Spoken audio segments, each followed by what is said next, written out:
Halo bapak-bapak, ibu-ibu. Saya masih ingat waktu istri baru hamil dengan anak pertama, kami harus memilih nama. Nah, bagi kami, dalam kebudayaan kami, agak bebas. Orang memilih nama yang mereka suka. Lalu, saya suka nama itu, saya suka nama itu. Bagaimana nama ini? Aduh, bagus nama itu. Nah, bagi kami, kalau mendengar sebuah nama selalu ada perasaan. Nah, perasaan itu karena pengalaman kami dengan orang yang bernama nama itu dulu. Nah, misalnya, saya ada teman nama dia Sean. Nah, walaupun saya sudah kenal banyak Sean, kalau saya mendengar nama Sean, orang ini akan muncul pertama karena teman dekat. Lalu kalau saya mendengar Sean, itu sesuatu positif sekali karena saya dekat sekali dengan Sean. Saya menghargai hubungan itu dengan Sean banyak. Lalu Sean orang yang baik sekali. Lalu kalau saya mendengar nama itu Sean, ada perasaan pikiran yang sangat positif. Lalu kalau ada orang lain, nama lain, mungkin perasaan beda. Saya masih ingat waktu saya kecil di sekolah SD, ada orang di kelas saya nggak begitu suka saya, nggak tahu mengapa. Tapi nama dia Josh. Lalu karena pengalaman saya dengan Josh, saya nggak begitu suka nama itu. Bukan karena nama sendiri, tapi karena pengalaman dengan orang itu. Lalu kalau saya dan istri saya lagi memikir nama, mungkin dia mengatakan, bagaimana kalau anak laki? Bagaimana kalau Josh? Waduh, enggak. Saya enggak mau anak saya kasih nama Josh. Kenapa? Ya karena pengalaman ini dulu, ya puluhan tahun lalu, ya itu nama aja, tapi ada perasaan dengan nama itu seperti terikat dengan pengalaman itu. Nah, kami tahu bagaimana kalau perempuan. Aduh, nggak tahu. Bagaimana nama ini, nama Emily, nama Sarah, nama yang mana. Aduh, saya nggak suka. Aduh, saya suka. Kenapa? Ya karena dulu saya kenal orang ini, nama itu, orang itu baik sekali. Aduh, tapi saya nggak suka nama itu. Kenapa? Ya karena dulu ada orang ini. Lalu, walaupun nama itu nama saja, itu ada cerita dengan nama itu biasanya. Nah, oleh karena itu, kalau ada nama yang disebut, sering sekali ada perasaan. Juga kalau ada kata yang disebut sering ada perasaan juga yang ikut kata itu. Nah, seperti kalau saya mengatakan buah durian. Kalau saya mengatakan durian, baru ada perasaan. Baru ada yang senang sekali, baru ada yang gak senang sama sekali. Kenapa? Karena ada yang sangat suka durian. Aduh, wow, enak. Aduh, durian. Ada juga yang lain yang gak suka sama sekali. Aduh, durian. Gak enak. Saya masih ingat seringkali kalau kami lagi kumpul di gedung, dan ada kue, misalnya itu lagi orang berulang tahun. Nah, tapi kue itu, kue durian. Wah, sering sekali orang keluar mencari saya. Pasti. Ada baunya. Oh, bau apa, Papa? Bau apa, Ibu? Ya, baunya LPG. Oh ya, di mana? Di dapur, Pak. Ya, ada mungkin kompor, ada masalah, ada bocor karena baunya itu LPG. Oke. Saya masuk, saya cek dulu aja ya. Saya masuk, baunya. Wah, banget itu. Tapi bukan LPG, itu baunya durian. Kalau saya melihat teman di dapur, saya tanya, hey Brian, itu kue apa? Durian. Aduh, itu sebabnya ada baunya, tapi bukan LPG. Nah, kalau you suka durian, baunya itu enak, harum. Aduh, durian. Aduh, saya nggak bisa nunggu. Saya mau makan kue itu, minum kopi, enak sekali. Tapi nggak suka durian. Aduh, baunya nggak enak. Aduh, jelek sekali baunya. Lalu, kata sering ada perasaan. Karena nama atau kata itu menjelaskan sesuatu. Nah, kita akan loncat ke perjanjian baru dan kita akan mulai melihat nama-nama yang dipakai oleh Yesus, Isa Al-Masih sendiri. Atau mungkin orang lain menggunakan bagi dia. Tapi kita akan mulai dengan nama-nama yang dia gunakan supaya kita bisa mengerti siapakah Isa. Nah, pertanyaan itu yang paling penting. Karena dulu waktu Isa datang, waktu dia jalan di dunia ini, ada yang percaya dia adalah Mesias. Tapi ada yang nggak percaya, ada yang menolak dia sebagai Mesias. Lalu pertanyaan itu, sejak zaman itu orang sering nanyakan. Tapi alasannya karena pertanyaan itu paling penting. Siapakah Yesus? Siapakah Isa? Kalau dia ada Mesias, Al-Masih atau tidak? Kalau enggak, jangan percaya. Tapi kalau ya, harus percaya. Dan kalau ya, itu harus mempengaruhi segala hidup kami. Bagaimana kita hidup, bagaimana kita berbicara, bagaimana kita berpikir, bagaimana kita ambil keputusan, bagaimana kita menggunakan kehidupan ini yang diberikan oleh Yang Maha Kuasa. Siapakah Yesus? Lalu, waktu dia datang di dunia, dan dia lagi berjalan, kita bisa membaca dari kitab Matius, Markus, Yohanes, Lukas tentang pengalaman itu. Orang di sana dulu menanyakan siapakah Yesus ini, siapakah Isa, kalau dia Al-Masih atau tidak. Ada yang percaya, ada yang tidak. Tapi di dalam pengalaman itu, kita baru melihat salah satu nama yang menurut saya nama yang paling penting. Dan minggu lalu kita melihat nama Yahweh. Yahweh itu ada maksudnya Allah yang sungguh-sungguh Allah. Aku adalah aku. Tidak ada penjelasan lain. Allah adalah Allah. Dia adalah Allah. Lalu dia Yahweh. Lalu nama itu jelas. Tidak ada perubahan. Tidak ada pengertian lain. Kalau orang mendengar nama Yahweh, mereka tahu itu Allah. Itu Allah yang Maha Kuasa. Allah yang pencipta.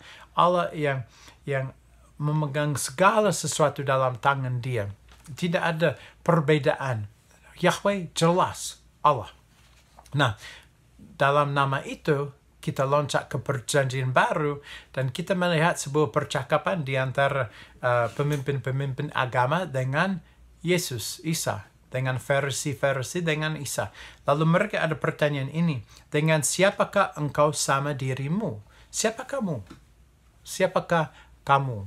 Siapakah Yesus Isa ini? Nah, percakapan ini terjadi di dalam Yohanes 8. Saya mau membaca dari ayat 56 sampai 59 supaya kita dapat melihat nama pertama Yesus yang menurut saya nama yang paling penting.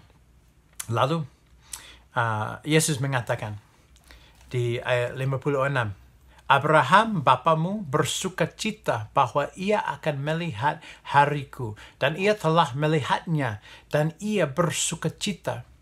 Maka kata orang-orang Yahudi itu kepadanya, umurmu belum sampai 50 tahun dan engkau telah melihat Abraham? Kata Yesus kepada mereka, aku berkata kepadamu, sesungguhnya sebelum Abraham jadi, aku telah ada. Lalu mereka mengambil batu untuk melempari dia, tetapi Yesus menghilang dan meninggalkan bait Allah. Lalu dalam percakapan ini, sesuatu yang sangat menarik, jawaban Yesus. Jawaban Yesus di sini, aku telah ada. Itu ada maksud atau perasaan yang sama dengan nama Yahweh. Kalau dalam bahasa Inggris, I am. Lalu, kalau mereka mendengar itu, aku telah ada, itu sama seperti yang mereka dengar dulu dengan nama Yahweh, akulah adalah aku. Karena dia selalu ada. Lalu kalau dia selalu ada, dia adalah Allah. Nah, kalau mereka mendengar nama ini, pasti pikiran pertama yang masuk, Yesus baru membuat klaim, membuat penjelasan bahwa dia adalah Allah. Enggak mungkin, enggak boleh. Karena kalau orang hidup seperti tingkatnya yang sama dengan Allah, orang itu bisa dibunuh. Lalu mereka ambil batu, mereka mau melempari batu supaya Yesus mati. Karena itu hukumannya. Itu hukumannya kalau orang merasa mereka setingkat dengan Allah. Nah, kalau Yesus mengatakan aku telah ada, maksudnya itu jelas. Penjelasan itu jelas. Dia baru menjelaskan bahwa dia adalah Allah. Dia adalah Mesias. jelas bagi Yesus, jelas bagi pendengar. Lalu pertanyaan itu sebenarnya sudah dijawab, siapakah Yesus, siapakah Isa? Dia adalah Allah, dia adalah Mesias. Nah, tinggal kalau kita mau menerima atau tidak. Nah, orang-orang ini nggak mau menerima. Itu sebabnya mereka melempari batu. Tapi lama kelemahan ada yang percaya, ada yang menerima, ada yang merasa buktinya cukup.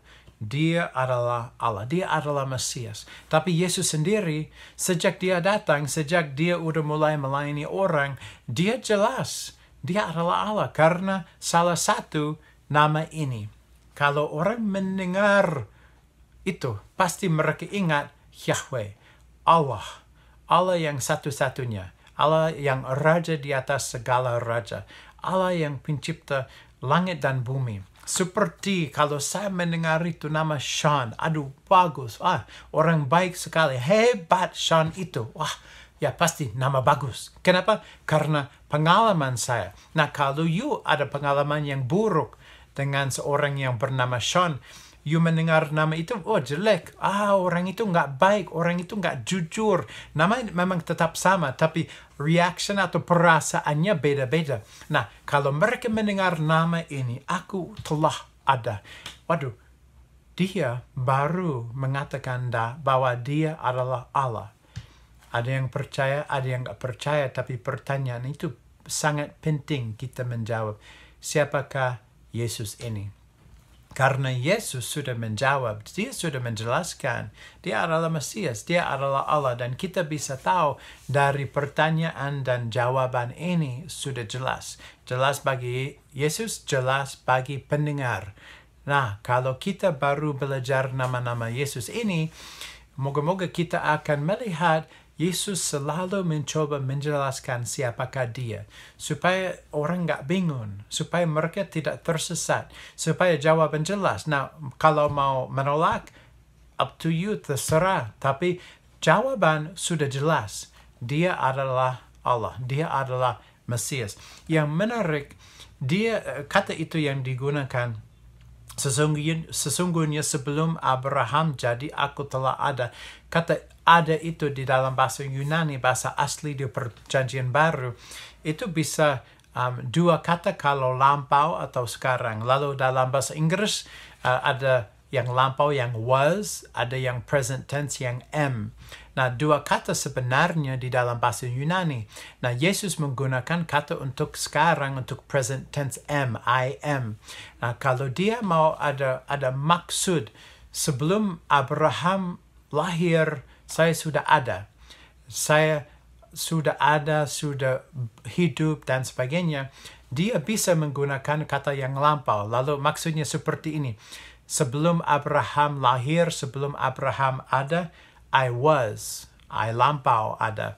Nah, tapi dia menggunakan yang present tense yang am. Sebelum Abraham jadi, I am. Nah, karena dia memilih kata itu yang am, itu langsung orang ada perasaan Yahweh. Cuma satu yang Yahweh. Allah yang Maha Kuasa. Allah yang di atas segala sesuatu. Dia yang I am. Dia yang Yahweh. Nah, kalau Yesus cuma mau ada maksud I was, I dulu ada, dia bisa menggunakan kata lain. Tetapi dia ada tujuan mengapa dia menggunakan yang am. Supaya mereka bisa mengerti dia adalah Allah. Nah, kalau dia menjelaskan kepada mereka dirinya sebagai Allah, sebagai Mesias, tinggal kita menjawab pertanyaan itu juga. Siapakah Yesus ini? Dia Mesias atau tidak? Dia Allah atau tidak? Nah, terserah kita. Karena Allah mengasihi kita, dia memberikan kebebasan untuk memutuskan. Nah, dia tidak memaksa kita untuk percaya. Tetapi dia ingin kita percaya. Karena di dalam kasih ada kebebasan. Lalu saya mau tutup dengan satu ayat dari Yohanes 1 ayat ke-18 yang berbunyi, tidak seorang pun yang pernah melihat Allah tetapi anak tunggal Allah yang ada di pangkuan Bapa. Dialah yang menyatakannya. Yesus Isa ini adalah menyatakannya. Dia adalah Mesias. Dia adalah I am, Yahweh, yang datang supaya orang bisa percaya. Tinggal kita menjawab pertanyaan itu. Siapakah Yesus ini? Saya berharap sekali, saudara-saudara, bapak-bapak, ibu-ibu, bisa menjawab pertanyaan itu dengan jawaban ya. Yesus adalah Allah. Dia adalah Allahku. Lalu saya akan memilih hidup dalam dunia ini bagi Dia selama-lamanya. Amin. Tuhan memberkati.